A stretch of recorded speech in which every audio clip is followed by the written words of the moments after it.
difficult for Fiora and Camille to do the same thing. Whereas Zed and Akali can actually jump into a team fight if necessary, and obviously look for that execution onto the Kai'Sa, onto the Janna, or even the Lee Sin if they really wanted to. The other reason is this is the comp that Nexplay Hail Mary a lot of the time. Like a lot of when the chips are down, we saw Arisen on the Akali, we saw Chuli on the Zed, and it pretty much won all the time for them. It was like almost a 100% win rate draft for them. They have come out big in the first game of this best of 7, but remember, they need to win this because these are some very, very big power picks for this team. We are in, obviously, all-round ban pick, so they will never get access to these champions again unless we go all the way to the end into a best of 7. So this is essentially a game where they're throwing down the gauntlet and saying, Max, we're going to win this game. This is our opening game. We're going to win it because we've picked a very comfortable composition for ourselves.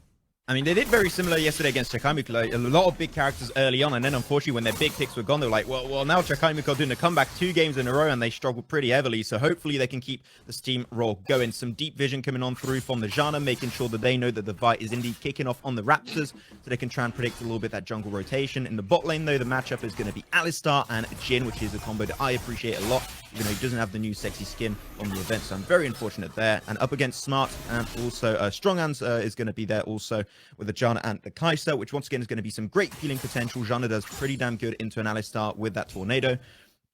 So the game is going to be off to a good start. While Vi try to go for sneaky low invade into the jungle to maybe snatch away the red, but unfortunately nothing shall come from it.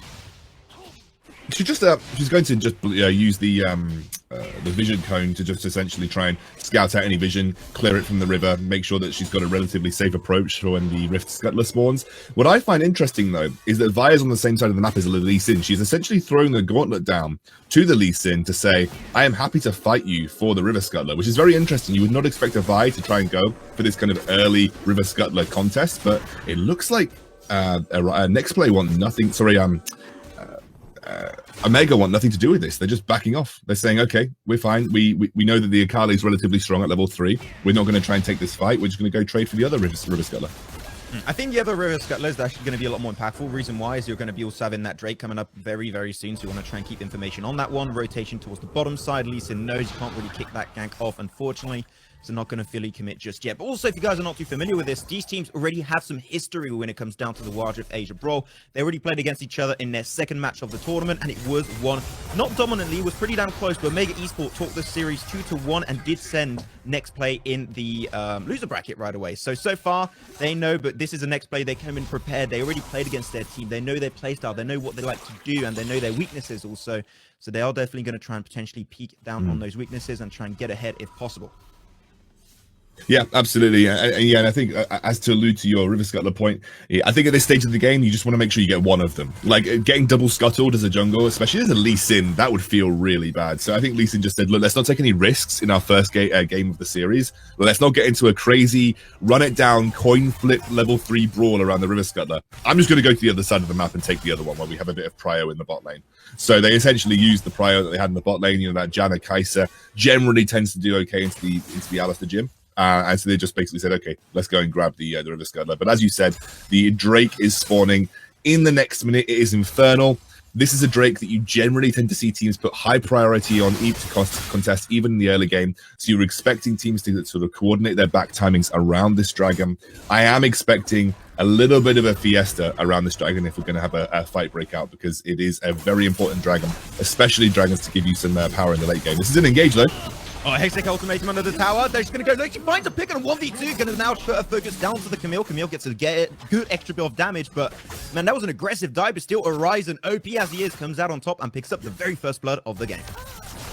That was just an interesting dive. I felt very forced to me, especially the Hextech ultimatum under the turret. I mean, Akali had just used her smoke screen.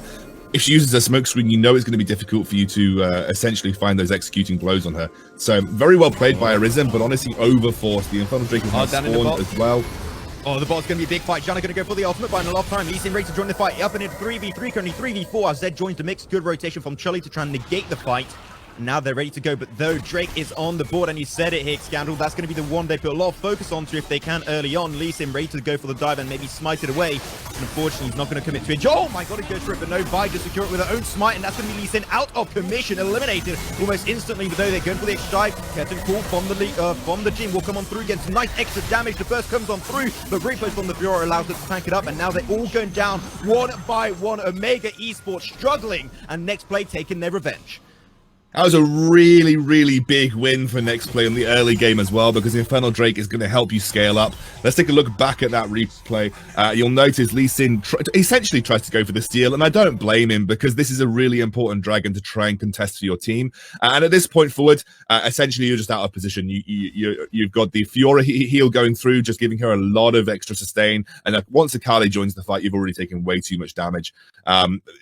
You lost a member early on, so you essentially forced it into a 4 versus 5. You were never really going to come out of that on top, but going 2 for 3 is not so bad if you're in Omega's position, but losing the Infernal Drake is definitely a bit of a pain. Oh, Gank once again in the top side, man. Gank after Gank. Nexplay, they're looking for the fight, though. The Stun Fire Star is going to be available, trying to make his way in the tower. Does heal off of the Honey Fruit, but unfortunately he's going to be singled out.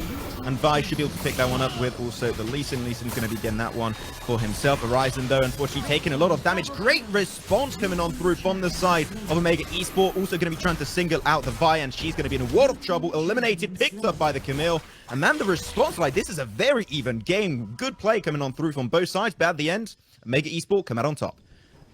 I mean, that was I think the dive was fine, by the way. I think the dive was completely fine, but it just felt over-forced. Yeah. Like, they had no vision. They had very little vision of the enemy red side jungle. They didn't pay attention to who was showing and who wasn't showing on the map. And it just felt like it was an over-forced dive onto a Camille who's very good at negotiating dives in the first place. Going in for the Rift Herald again, this is just complete fiesta for neutral objectives right now. And Disaster's been buying so much time that the smite comes up through from Lee Sin, but 2 frags picked up. With it, worth it. I'm not too sure about that one. Now it's going to be Kaiser. 3 frags for that one. That's a downfall, but Nexplay played that good. Disaster bought just so much valuable time, and then team just came on through 3 kills. Super worth it as they go for the tower. It's really difficult in these games because, like, you really feel like at some point someone's going to take their foot off the pedal. I mean, these guys are running it down for the neutral objectives, just going into a full-on brawl every time a neutral objective becomes available. And right now it's Nexplay who are coming out on top. I don't even think Zed has been joining these fights. It looks like Zed has just been casually splitting in the side lane right now. Again, they're going to want to transition into a 1-3-1 eventually. They've got a strong solo laner. They've got a 3-1-3 Akali, a 2-1-2 Zed.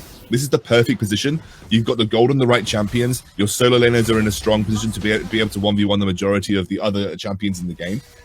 But these 5v5 Fiesta brawls, they are just something else. I was not expecting, especially wasn't expecting Nexplay to sort of go for them so aggressively, especially the Rift Herald when they picked up that first turret in the game already. But nonetheless, Nexplay do come out on top. They are really just utilizing the fact that these scrappy skirmishes favor the likes of their Akali. You know, she wants to get into the middle of a scrappy skirmish, just, you know, at least pick off members who are a little bit out of position and blow them up. And that's fine. That is fine for Nexplay. They are happy to take that gold. They're happy to get the free wins in that case. And they put themselves in a strong position because all they're going to do now is put their solo laners in separate lanes, search for 1v1s, draw attention away from the neutral objectives like the Drake, and hopefully coalesce and capitalize on that. I do have to say that I've been reading the Trevor chat. A lot of people think they're like asking what's the score. The game just started. This is game number 1. It's 0-0. You guys have not missed anything, so you're good to go. But the Drake is going to be on the menu. It's going to be an Ocean Drake up in now 10 seconds. A little more vision going to be already put up there for Omega Esports, making sure it's not going to be contested. But really, I got to say, it feels good because Nexplay are a team that really heavily relies on their rotation in the matches they won so far throughout the entire tournament. And it feels good to see a team here that has a response, though. Going to be potentially going for the Herald. Yeah, the Herald is indeed going to be popped into the mid lane. They want to try and get that first half. They can with the dive coming on through. The root coming on through from Jin does not connect. Nice ride post coming on from the Fiora. No, great knockup. A lot of CC coming on through, and that's going to be unfortunate for the sort of next play. They can't find it. As Akali trying to move away, the Zona comes on through. Zhana, great ultimate to single out this Vi. She's got the GA. She will get rezzed up. Can she survive, though? I'm not too sure about that one. She's going to be 1v4'd instantly, and she's taken an insane amount of damage, but actually potentially makes it out. No, she doesn't. The flash comes out, and that's going to be 1 and 2 out. Vi and Akali out of commission entirely. The Fiora will follow down. They're all so damn low, but they are why are they staying so long next to the tower? What's happening for their side? And a curtain call to close it off. He goes for the hit. It doesn't connect, but doesn't matter. Blue frags coming through, and Nexplay dominates in the mid lane. I don't even know what to analyze, Max. It's just a complete fiesta. I mean, they're just like, okay, meet you in mid at dawn, throw everything at each other, and just see who comes out on top. It doesn't really feel like there's a calculated gamble here. It's just like, okay, we think that we're stronger. No, wait, we think that we're stronger, and just go for the full-on team fight. I mean, it was obviously a good execute by Fiora at the very beginning to take out. I think they took out the Akali very early on, but then they just fought under tower for ages. We have another fiesta, Max. Another one, and this is going to be second Drake in the way of Nexplay. They're off to a really good start. Lee Sin once again going to get battered and bullied out of this game entirely. And now it's time to chase. Camille got a lot of mobility. She can just slip away of that engagement entirely, while Zed is really heavily committing to this one. Surely a little bit over Nova extend. We'll be able to slip away, but 2 Drakes in a row, and they're going straight to the Baron because they picked up 2 frags. I mean, why not? They're so far ahead, they can afford to do it. Yeah, I mean, obviously it's always a little risky. I mean, the Baron does deal a significant amount of damage. There is still a Camille alive. There is still a Kai'Sa. Like, if they get into the pit in the correct way, you could be spilling doom. You can see JLC just sitting on the sidelines here. No, they're not going to get there quick enough. And there's a huge amount of damage coming out from Julie on the Zed. Oh, the shield comes on through on stronger. He almost died to the ignite of Zed there, but that's not going to be happening. Surely not going to be bringing too much on the table in terms of fragging power, but that's okay. Still, in terms of gold lead, 43k up to 38k. That's going to be a good old 5k up to almost 6k gold lead, going so far in favor of Nexplay. And the tower game is also going their way so far. But the game is, I've got to say, Nexplay are starting to run away with the lead, but I'm seeing also smart on this Camille that keeps on using the ultimate onto Horizon when he still hasn't used the smoke screen. Like, after he uses that, you just can't damage him. Camille should try and really focus another target, especially this Jhin. This so far in such a good spot. He's 5-0. You got to cancel him out instantly. I mean, I guess he's using the ultimate to try and limit the mobility of the Akali, because Akali would not be able to dash out of that ultimate. So maybe he's using it in a more defensive way to protect the Kai'Sa. And I do understand it from that perspective. But you are right. I think this Akali is too far ahead for you to be able to do that. It feels very difficult for you to just kind of straight up say, he goes on to the Jhin here. But I still don't think this is a great engage. Good headbutt, trying to cancel out the ultimate of the Camille. She's going to get rooted down by the Jhin, and Jhin on the back line, not taking any damage. He's just having a fun time overall in this game.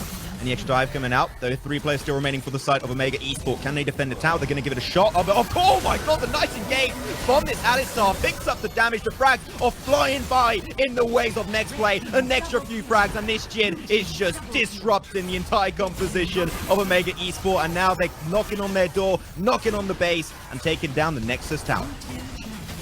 Yeah, they're going to go an easy inhib tower here. That's a lot of damage coming out from the Lee Sin, but no one will drop inhib at this stage in the game. Nexplay are absolutely in the driving seat. Big item spikes picked up as well. The Akali has got the Rabadon's death cap completed. Interesting that she didn't upgrade her nullifying orb into anything more. Just wanted to go for the flat magic penetration. But this Akali is super scary. Zed has picked up the majority of his lethality and the Last Whisper. Even though there isn't a huge amount of armor for him to face down, he's still going to be shredding through that natural armor resistance that he's also facing.